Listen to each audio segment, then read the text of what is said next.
since 2020. He has held positions in Orange and France Telecom, Inter Alia as head of new production and planning division, head of planning and forecasting division in France Telecom long distance, head of strategic marketing of large projects division, and VP head of strategy and market intelligence of large accounts division within Orange Business Service Paris. Mohsen has also taught forecasting and quantitative techniques since 1989 at Toulouse Business School, ESDES Business School Lyon, ISM Paris, and the College Polytechnique Paris. He was a board member of the International Institute of Forecasters from 2009 to 2020 and the past president from 2012 to 2016, and he is also a board member of Orange Fab. Thank you. Thank you, Laura. Thank you very much. Good morning, everyone. Thank you to be here. So I would like to present, really, I'm going to present to you the results of a survey we started with my data scientist, Hadi Kafi. We started it in January, and we just finalized it, and we still have some responses again, really, and so on. Yeah, good. Yeah. Why that survey, first of all, really? Here, yeah. AI is really transforming everything, you know, really, in our life, really. But more specifically, really, the forecasting area and field. So AI is transforming organizations, forecast demand, revenue, products, everything, and the risks. But adoption varies widely from an industry to another one, from a country to another one, from a sector to another one, and so on.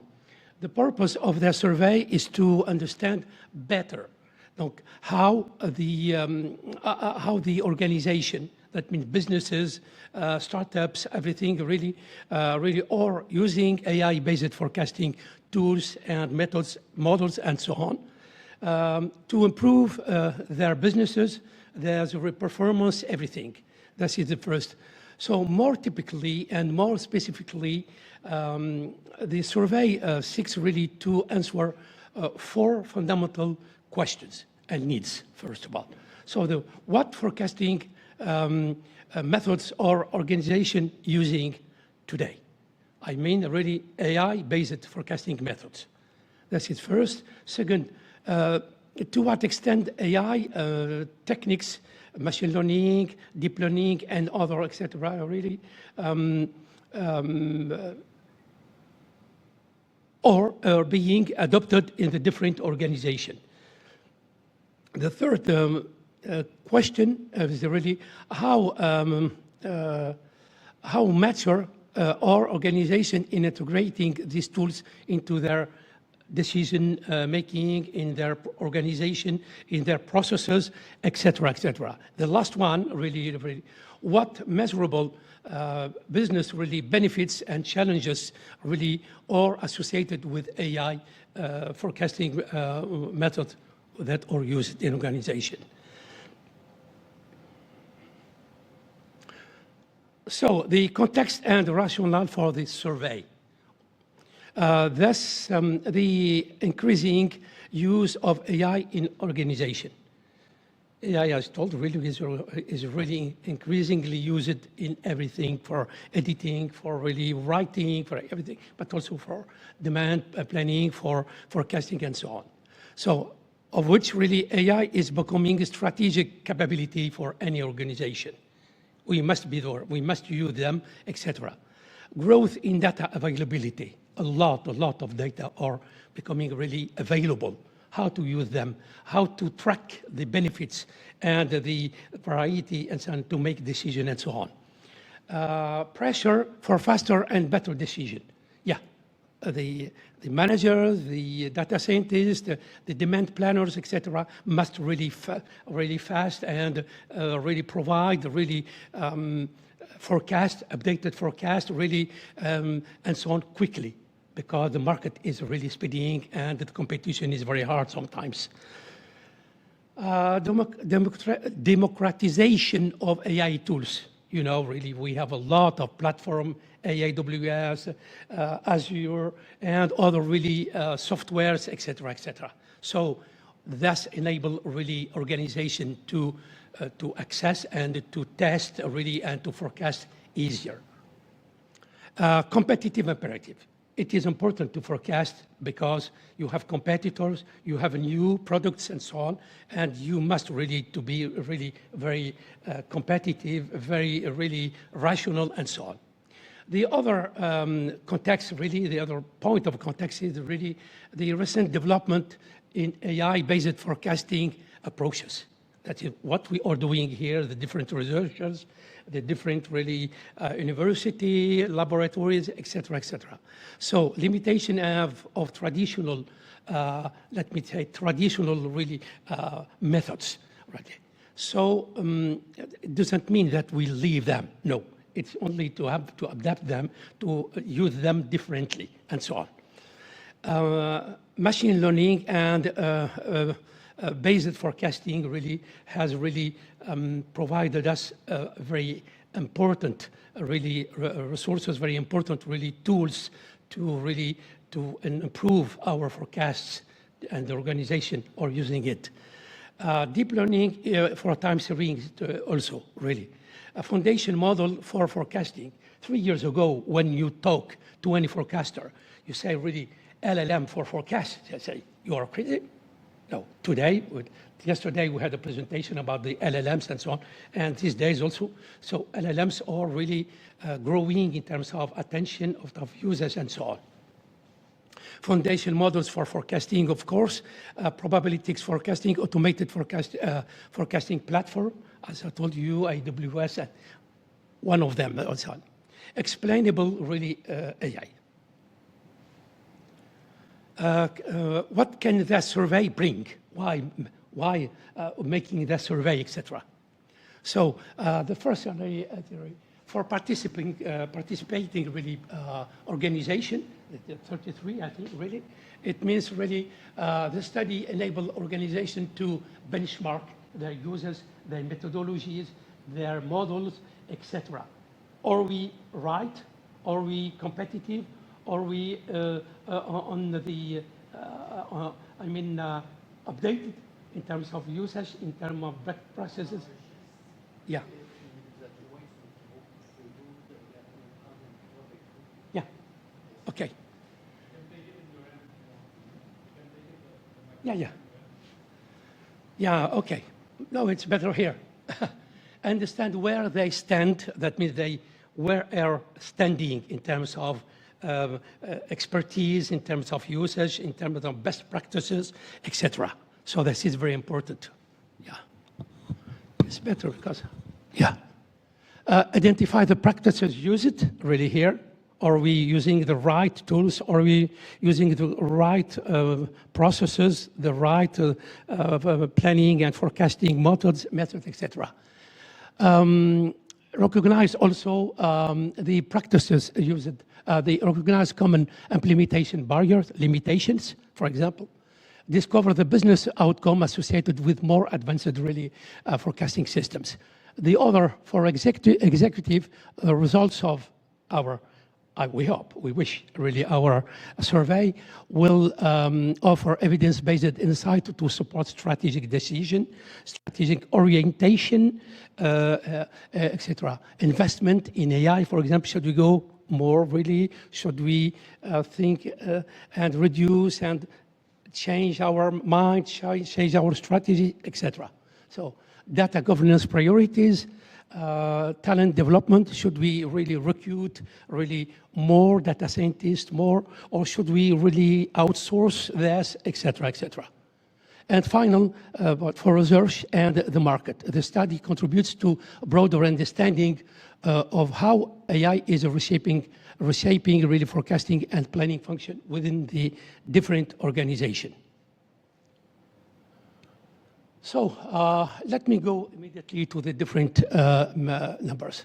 So companies approach it. That means companies I and Hedi already contacted, really. So you can say the different name. These are big names, really. So we reached out really with 126 companies. Only 33 completed responses. That means a response rate 26%. We received 5 incomplete responses. We don't count them into the 33. We excluded them because we have not the same base of comparisons. Why, you will ask me, why you took this, McKinsey, MasterCard, etc. It is not a choice. It is not a decision to go to this or that. No, it was a sampling limitation rather than a choice. And our recruitment channels, that means LinkedIn, industry association, outreach, conference contacts, and so on, not really skewed us toward larger firms. It's easier to find contacts for important organizations than for small, even on LinkedIn, etc. This is a limitation rather intentional. We had some contacts with much smaller really companies, but generally they say really, oh, we have not really important expertise. We outsource, we have some external competencies and consultant and so on. And they think really they are at the early stage and they don't like really to be involved for that. However, we had some insight. So the industry mix, or within the 33 respondents across 7 industry sector, manufacturing other leads really 21%.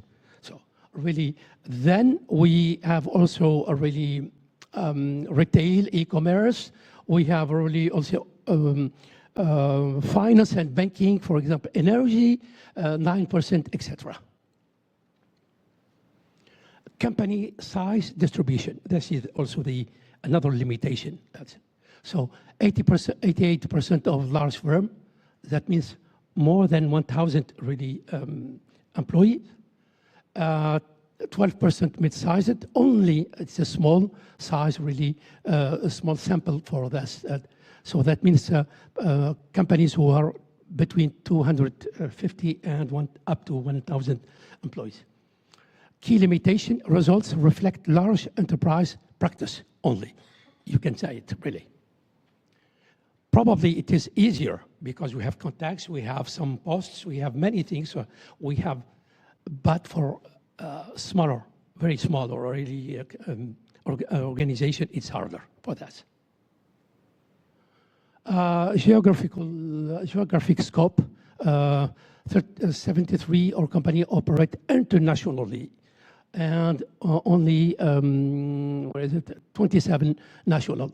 We have not any local companies really. That means only in the city, big city, or something like this, or only in the US, for example, and so on. For international, it's easier for them, for companies, because they affiliate, so they have really a broad really possibility to exchange skills, to exchange the different use cases, etc. So that's why maybe international companies are more leading in terms of usage. What gets forecasted in financial really. You can see here we have sales revenue, pricing, financial indicator, product demand, cash flow, other inventory levels, manufacturing, and so on. So the must one is really the companies are really, the organization are really up for the sales and revenue. It is really the heart and the main really objective for any organization. That does not mean that they don't pay attention to other really metrics, other variables. Horizons or tactical. In our survey, we asked them for which horizon they forecast from. So start from 1 hour. From 1 hour to 1 hour today. Well, 1 to 7 days, 1 to 4 weeks, 1 month, and 1 quarter. So today we are in medium term here. More than 1 quarter and 1 month is really considered as really medium term. So forecasting span all-time horizon, strongest is medium term, 1 day to 1 month, really. Weakest really ultra short, 1 hour, so probably for not for maybe for productions, for something technical things. But reflects business financial focus, not real-time operations. Methods and family adoption here. So in our survey, we provided them really this split. So traditional statistic methods, really, deep learning and hybrid, really, and then machine learning. And you can see really that methods slip eventually traditional 34%, machine learning 33%, and deep learning and hybrid 33%. So equally that bit. Traditional really exponential mathing, ARIMA, regression. I don't talk about regression here. Lasso technique and so on really are used really equally. Traditional exponential mathing, ARIMA still widely used, even with the presence and with the progress and the huge development of AI for that. Machine learning, machine learning, the technique, the approach, gradient boosting is the most cited by the different really respondent here. Random forest, 88%, lead, combination bits, etc. So we have here, that means really the big companies can use really not in the same time, but they know with the different techniques, and they will balance between depending their data, depending their needs, their focus, etc. Traditional here, I just want to say for the different people who are working on traditional really methods, etc., that traditional remain deeply embedded exponential mathing, etc. They are being complemented, not replaced by AI-based models or techniques. Traditional statistical method really are still on the workhouse really layer here. You can see here the different techniques here. No, here, yeah. You can see here really exponential mathing is the king. Let me say really easier, very easy usage first.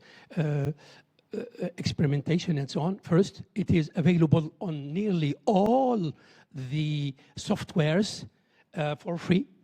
So it's easy for them. And it has been used for decades and decades. The key insight here, traditional methods are not being abandoned, they are being stratified, depending. The most interpretable and computational efficient methods, exponential smoothing, ARIMA also really, are nearly universal everywhere. Because they are available, they're easy of really, they are embedded in expert system, so they are very easy to be used, really. The more specialized really ones are adopted selectively where the data structure demands them. For example, the Croston method, for example, if you have continuous demand, you don't use it. But if you have not really continuous demand, then it is really correct to use it, and so on. So Croston method is very low, not because it is not interesting, but generally companies or the business, they are working on really complete data set, and they have not really important changes and so on. Machine learning has consolidated around the three ensembles here. So really, let me check here. Really, gradient boosting, really the king here, 97%. Everybody is really using it, really. Random forest, 88%, really, they said. Decision tree, 42%. Other SVR, really, so that means support vector regression, 18%, sorry, and so on. What we can say here, really, three-based ensemble dominate. Gradient boosting, for example, is nearly embedded and included in many softwares today. For example, Forecast Pro, for example, or here, really use it, really. It's easy easy in terms of really skills and so on, but that's why maybe, and it's really solves many really forecasting needs for this. Hybrid ensemble is the dominant philosophy. What does it mean for us, really? So the hybrid ensemble, 94% is the standout really finding. Near universal adoption. That means nearly all the big companies, they use it really because it's more realistic for them. But the data does not clarify whether deep learning is typically part of these hybrids. Deep learning has a mixed really record, strong for long horizon, data rich, multivariate forecasting, but historically weaker than simple method on short horizon, univariate task, etc. This is per, where is it? Yeah. Anyway, yeah, thanks to the M4 competition. The 94% really confirm an ensemble philosophy. Companies have learned no single method wins universally. They sometimes, given the data, given the specificities of activities and variables, maybe some really techniques cannot solve. So they have to combine to add other approaches really to solve and to improve the forecast process. So this is two examples of ensemble approaches they some companies use. For example, the first one, stacking ensemble output from ARIMA, for example, any data, for example, any data set, and exponential smoothing and gradient boosting are fed as input features into a meta model, equal linear regression or another gradient boosting model, which learns how to best combine their prediction into a final forecast. So that's why really majority of companies really use this approach really to make more consistent their forecast and so on. And they have also the good and comprehension of their data. The second example really highlighted by one of the respondent is really weighted averaging ensemble. A company combines forecast from a SARIMA, for example, model and an LSTM model, neural network, using fixed or validation optimized weights. For example, 60% SARIMA plus 40% LSTM, producing a really blended forecast that balances the strength of both SARIMA seasonality and handling LSTM pattern learning or larger data sets and so on. So this approach is being really widely used really by the companies.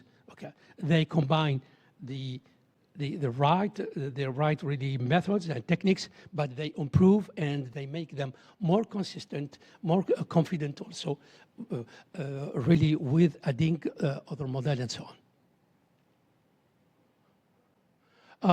What is there? Yeah, layered really method and architecture. So just to sum up really, statistic baseline, machine learning predictor layer, ensemble combination, and specialized really layers. So really here role really interpretable, fast, scalable benchmark. This is very useful for many organizations and so on, for example. So what about now the data challenges? This is important. You know that companies are huge millions and really gigabit really of data and so on. So, but that's really, they can provoke really some limitation, some challenges and so on. So the top level finding that 73% cited lack of data. Or is it lack of data here, of historical data? That means really they have not enough historical data, or they have changes in products, for example, so they have not long really data set, for example. You know, really to train the model, LSTM and so on, you need a huge really data sets for that. So this is a limitation for them here, lack of historical data. That's multifaceted. Poor data quality also. Poor quality of data, that means really the data does not really and couldn't provide really the needed explanation, the needed correlation or causality, for example, to improve the forecast and so on. So we have also missing data here. Missing data. All data scientists know and data managers know that's issue, very important issue.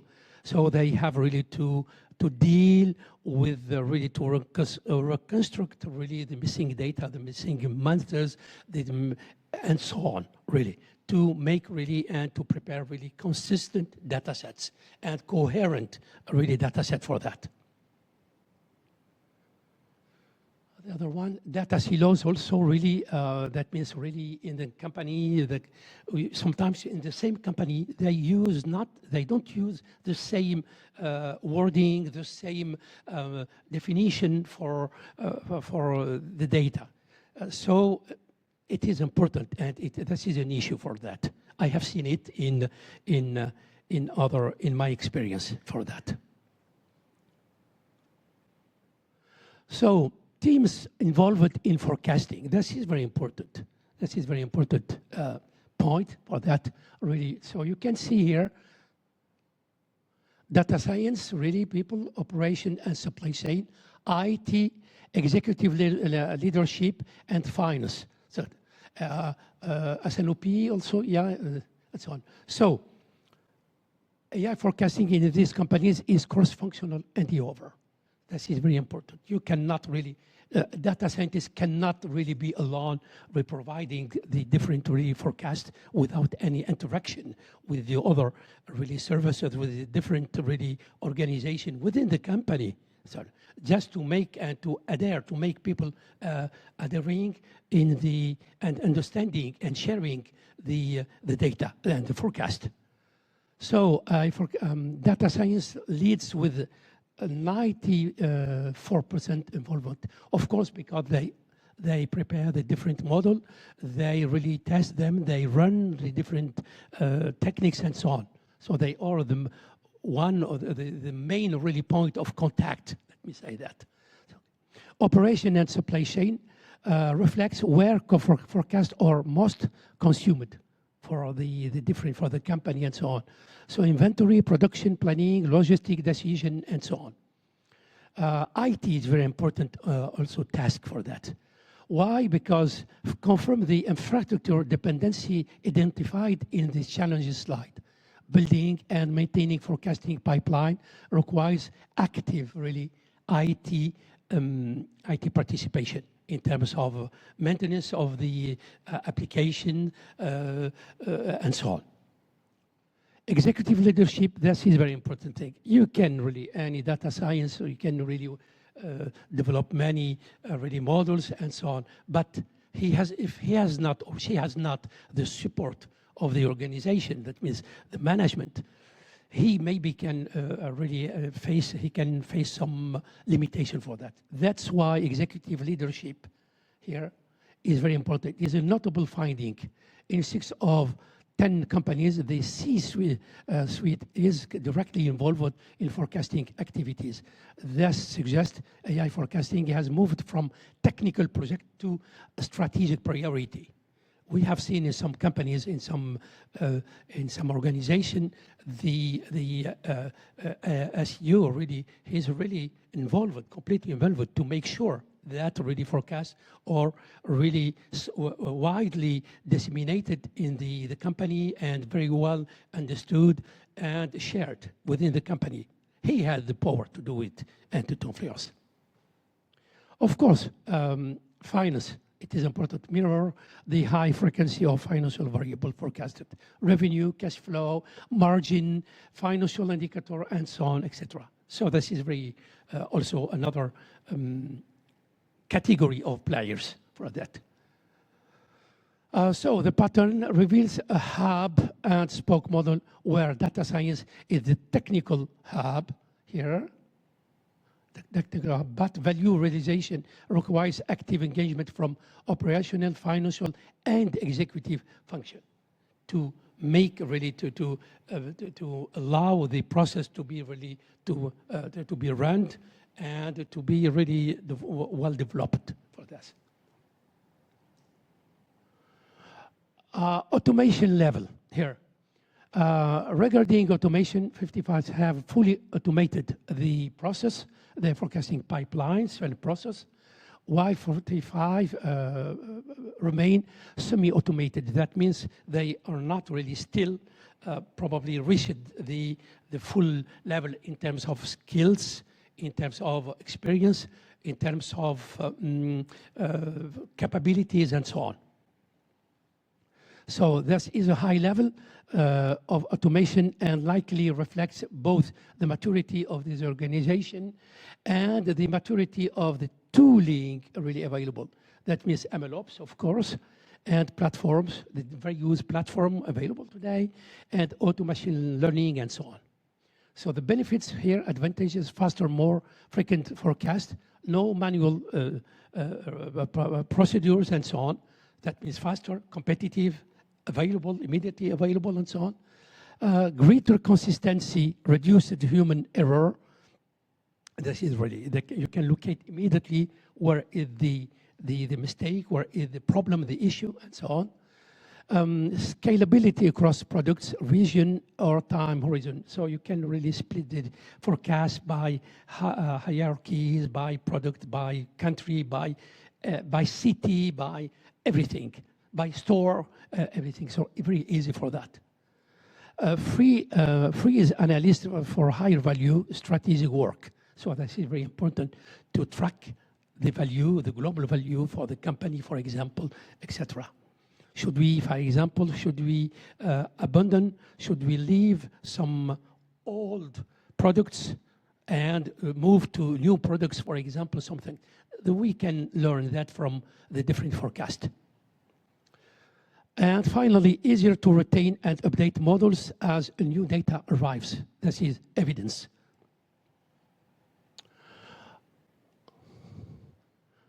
Integration into decision making, really. AI forecasting is well embedded in this organization. So nearly, I remember when I talked with some of the respondents, really strong. They say that some say really we use forecast only for advisory, really only just really. Some that say really for strong influence. The forecast has really have really strong influence in our decision, in our marketing orientation, and really and choices. Others they say fully embedded in processes. That means really we have to follow up and to adapt and so on. So really here, benefits really trusted, reliable input into real decision when it is very fully really embedded and so on. Reduces reliance on manual intuition-based forecasting too. This is an important point also. Operational efficiency when fully embedded runs with minimal manual intervention. You have, of course, we have to follow up. We have some warning, day-to-day or hourly about that forecast, about that everything. Foster more consistent decision-making across the organization. Immediately, the manager, the decision maker really have really the analysis, and they allowing them to make and to take decision immediately and correctly. Maturity distribution. The maturity distribution, so we have advanced. Oh, this is declarative. What does it mean? That means respondents say, oh, we are leading. The others say, oh, we are just really, we started intermediate and so on. So maybe if you interview, if you ask other people in the same company, maybe they can say other thing. But really it is declarative. We have to be just really informative for that really. The maturity distribution is notably skewed toward the advanced and really 58% of company classify as advanced. Yeah, we're here, advanced, really. We have the skills, we have everything. We're very competitive, we have data set, we have all these softwares, etc., etc. This is almost certainly a self-selection effect, I told you. The absence of beginners here, companies should be flagged as limitation. Yeah, because small companies, very small company, should be, I guess, really they are a very beginner, some of them. Maturity by industry here. So we have technology. You remember we have seen the different really industries here. And by industry, technology and finance, banking, or companies are exclusively at leading or advanced really level. It is like cybersecurity. Cybersecurity, some verticals, some sectors like the banking, they invest a lot of money, more than the other. We know that really for cybersecurity. So for forecasting also really, manufacturing or largest group is predominantly really advanced. Because I told you, because they must really take decision, invest, and so on, and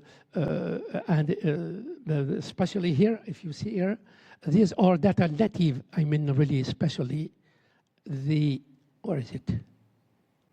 Oh, here.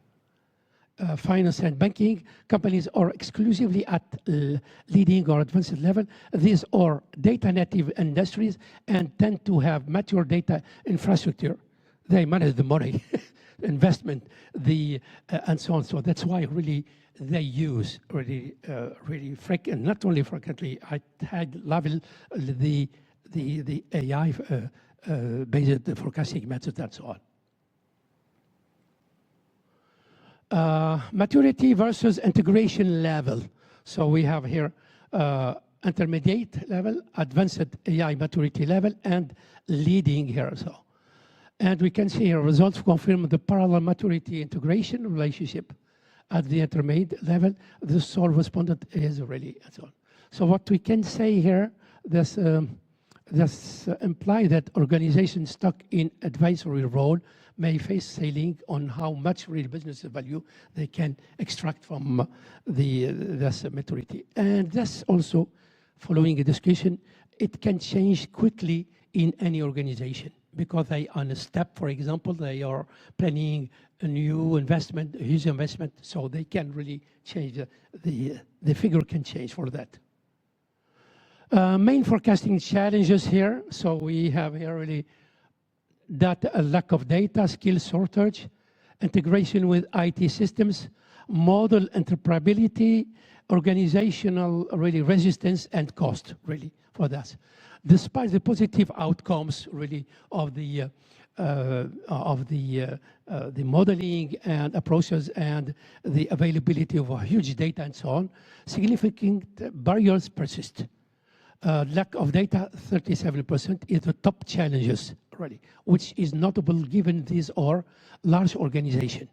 We are expecting that really a huge organization should have really availability in terms of data, structured data, cleaned really data and so on, which is not the case. So lack of data is important point for that. Skills shortage, that is important too. Even if we have many really automated methods, automated forecasting models, but people, I mean, the expert should really learn how these different really models function, how they run, what is the outcomes, what are they correct, or are they really confident, and so on. Data IT integration is important also. We talk about reflect the friction of connecting modern machine learning system to legacy enterprise really infrastructure. Yeah, it's not easy really to import and integrate quickly really new really not approaches but tools. That's it. In terms of cybersecurity, in terms of availability, maintenance, etc., etc. Another point is very important is the organizational really resistance, 27%. Even it is not the most important issue, but we still have in some organizations already resistance of some management, some really employee that they don't really think, they don't rely, they don't think that these methods are reliable, they keep their traditional methods, etc. So this is an important point for that, really. Cost really, I was surprised because I was thinking that cost is important driver for this. No, it is only cited and highlighted by only 18% for this. So, or secondary, but real fraction point for that. Estimated business impact on quantified business really here. So, unquantified business impacts, 52% estimate the benefits between 15 and 30%, which is important for that really. So improvement in terms of really reliable forecast, that means really they reduce cost, they generate new leads, new revenues, etc. Just because they manage very well the demand and the supply, for example. Another 42% report 5 to 15%, which is really low, given the investment in terms of software, etc., and skills too.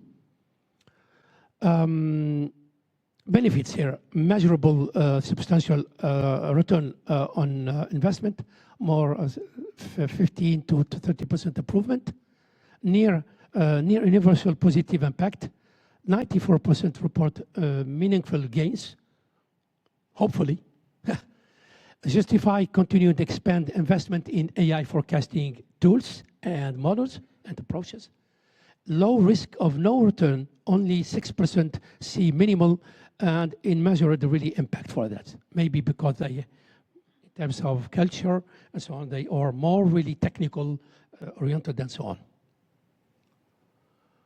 on. Perceived value Likert really score here. So we have here the different areas: scalability, explainability, integration, data readiness, and AI value, business value, model performance, and here we have the different score, okay? 33, of course. All 7 dimensions we have seen really assessed on Likert scale score well above the natural midpoint of 3, with median clustering around 4 to 5. So really, model performance, business value, and AI value here really receive the most consistently right rating, median 4, with many scoring 5%. Explainability and data readiness really show slightly more variation, with a median at 4, but with a wide already spread for this.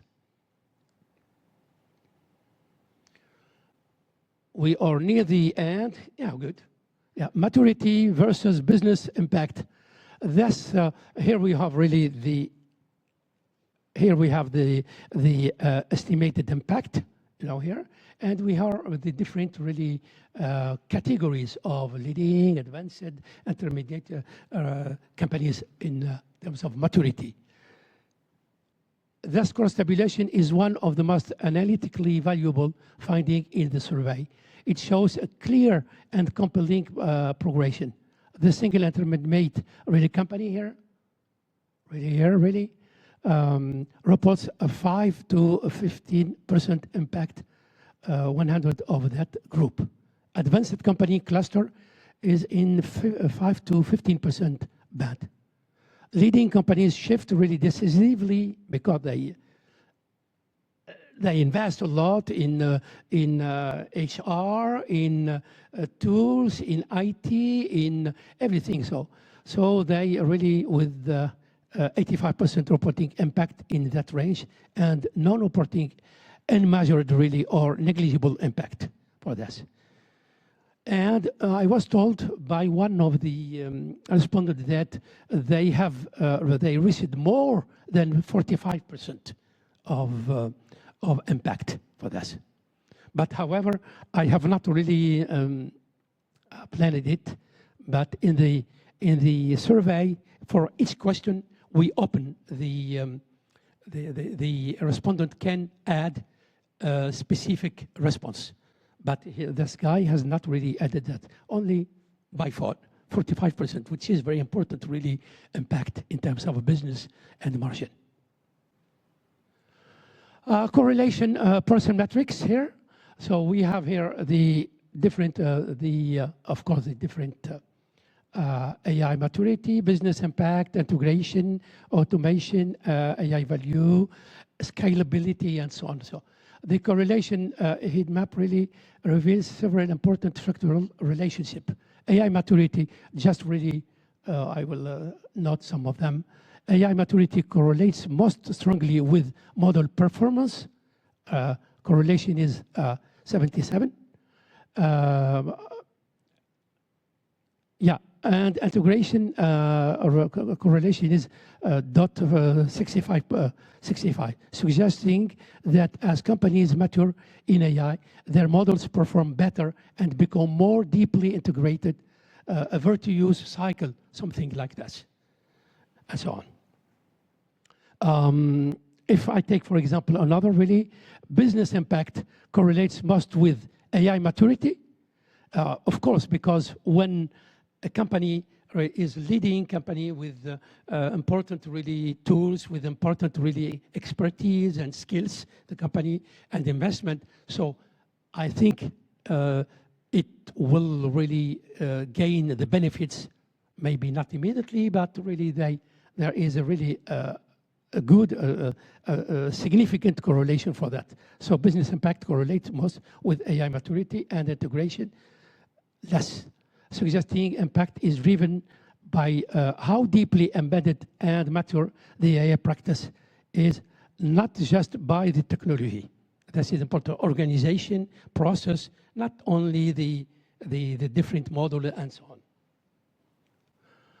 on. Finally, future plan. So here, plans to expand AI forecasting. The majority of them really said, okay, we are planning to expand our tools, the AI based forecasting methods and so on in the future, and in the near future, and so on. So this confirms the strategic direction. This is important.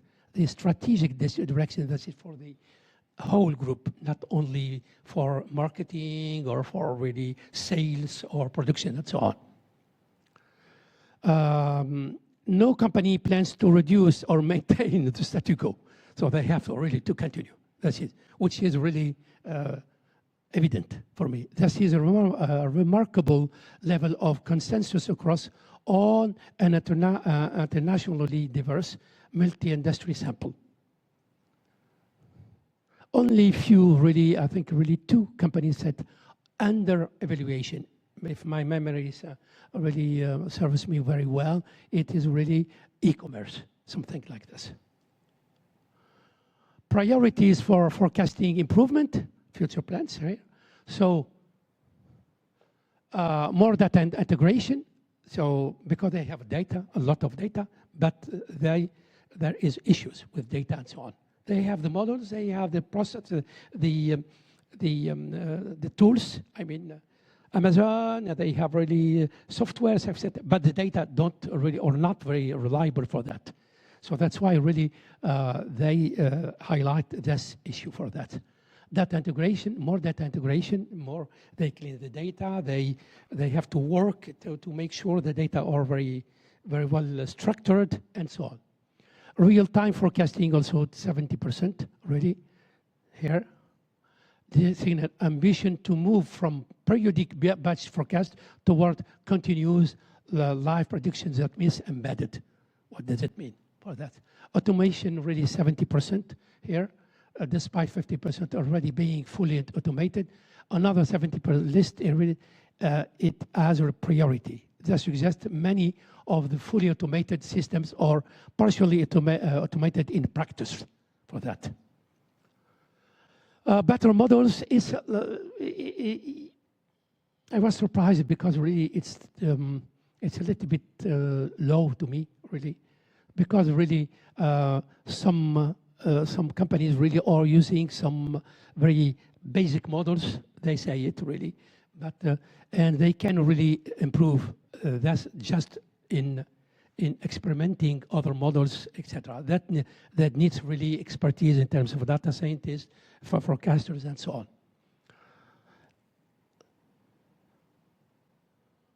So that we finished with the different results. Okay.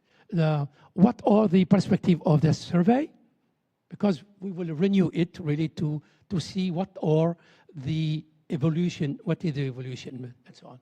So the survey opens several important perspectives for future work and practical application for that.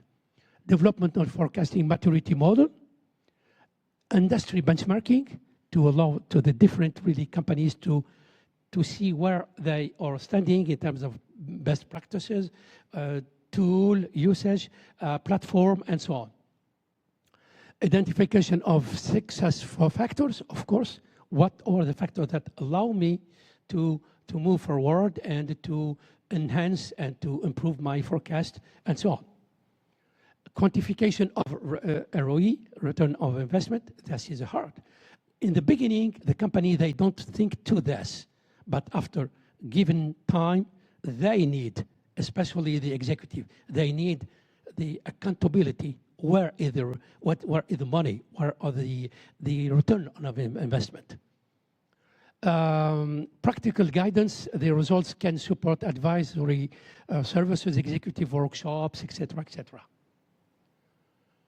Then, finally, survey takeaway. We have 10 really for that. AI-based forecasting is no longer experimental, really. 97% of surveyed companies use it in production, and 94% plan to expand further for this. And could be done in short time, really. The business case is proven. 52% report at 15 to 30% business impact that really benefit really for them. Even they want really to move and to increase the benefits for them. No single method wins. The dominant approach is hybrid architecture, combining statistical method, machine learning, and ensemble logic used by 94% of companies. They think that they must really combine different approaches to enhance and to improve their forecast. Gradient boosting, of course, is already 97% already, and exponential smoothing, 91%, are the most widely adopted really method, reflecting the preference for empirically validated tools over algorithmic knowledge and so on. Fifth, higher maturity directly drives higher impact. 85% really of leading companies report 15 to 30% business improvement, and some more than more than 30%. Integration depth matters. Companies with AI fully embedded is in process consistently outperform those using it in advisory. of course, because in terms of process, really, everything is included. You have the warnings, you have the, if anything is failing and so on. So this is a embedded system or much really operational and benefit. The main barriers are not technological, not in terms of really method, forecasting method or sorry, models. It's really, yeah, here, data quality and availability, 73%, and skill shortage are the primary obstacle really to progress. That as if I really see you, I will see really what I have to do. Forecasting is a cross-functional discipline, not only in marketing, not only data scientists, and so on. The next investment priority is clear. It is 5% seat more data integration at the top improvement needs. Ahead of better models explainability. Finally, the core lesson is organizational, not technical. This is important also, really.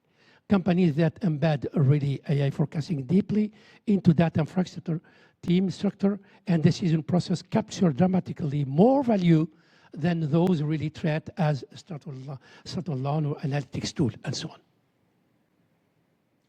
Thank you very much. Happy to take any question.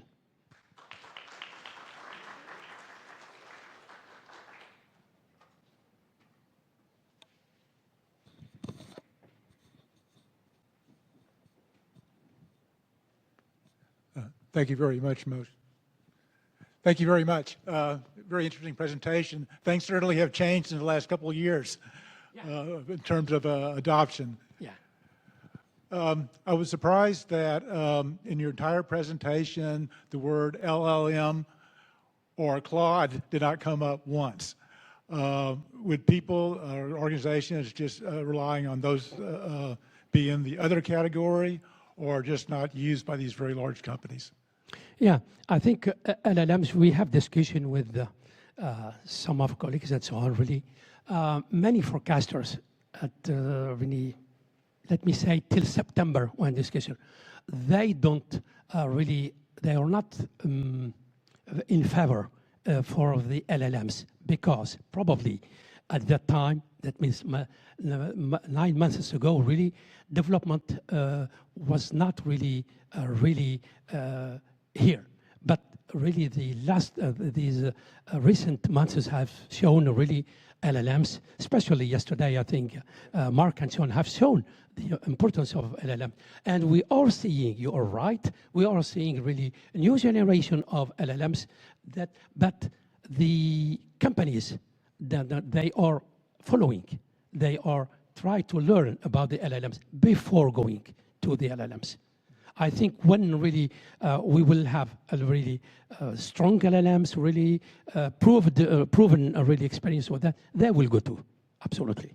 Especially with the development of the, AI,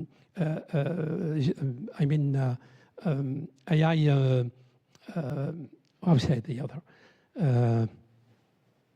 I forgot the LLM, anyway.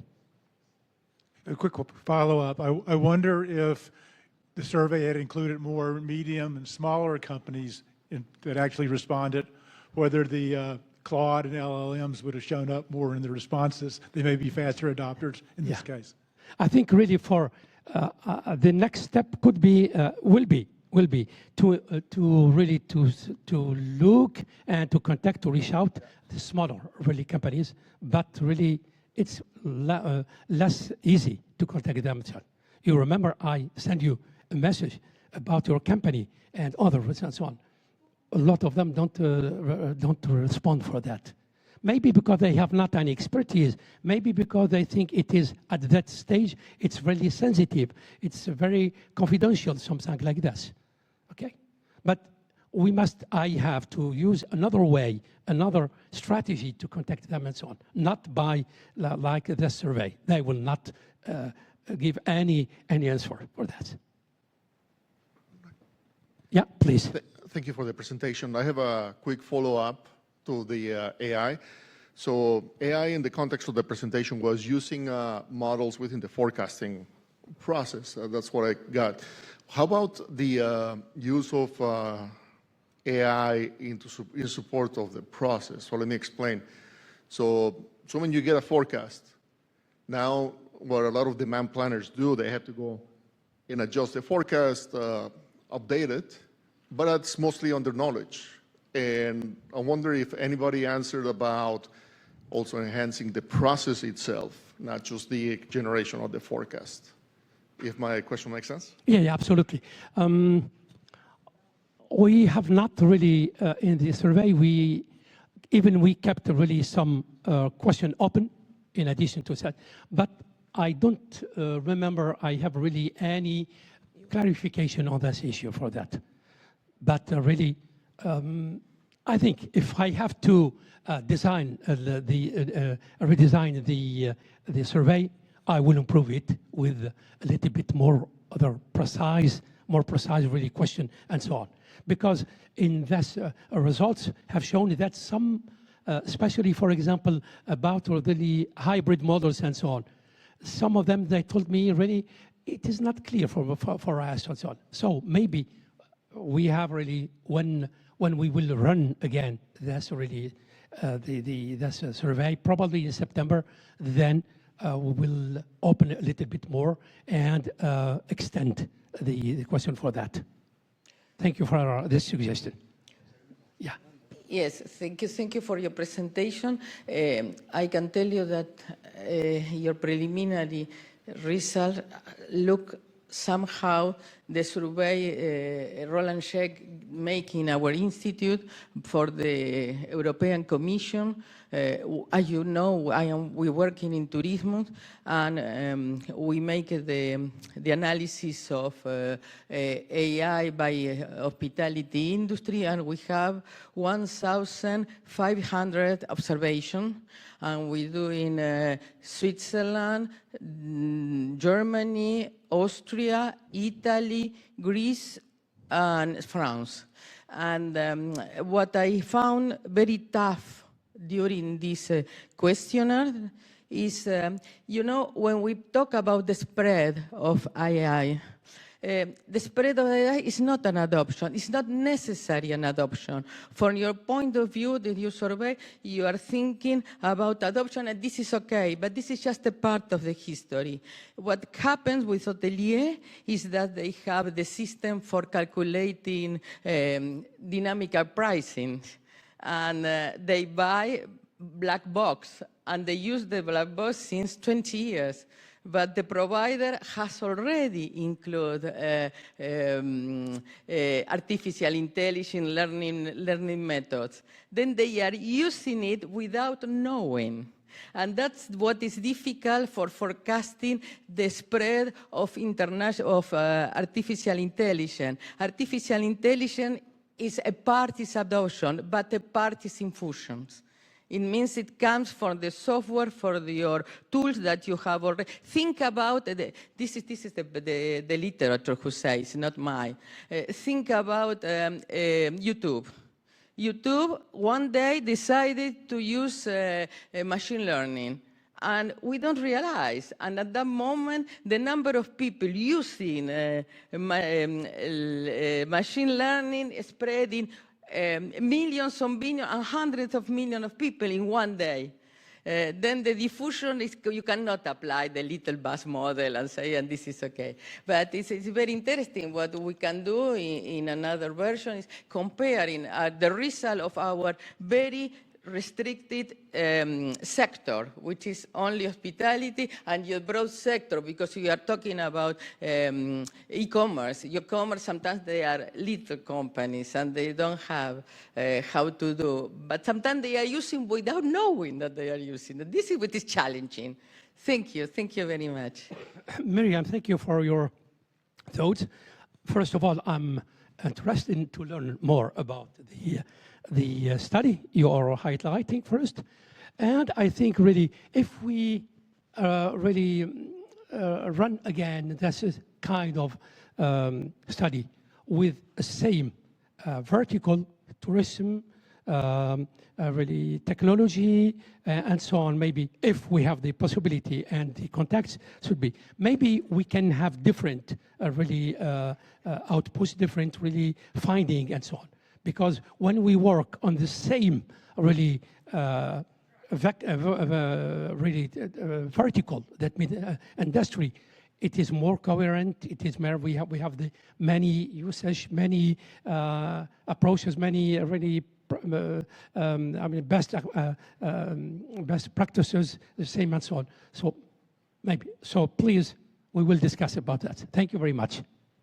So that's we've time. So we'd like to thank Mohsen for his presentation. I'm sure he'll entertain other questions after the session, but thank you very much. Thank you very much for all. It is time for coffee.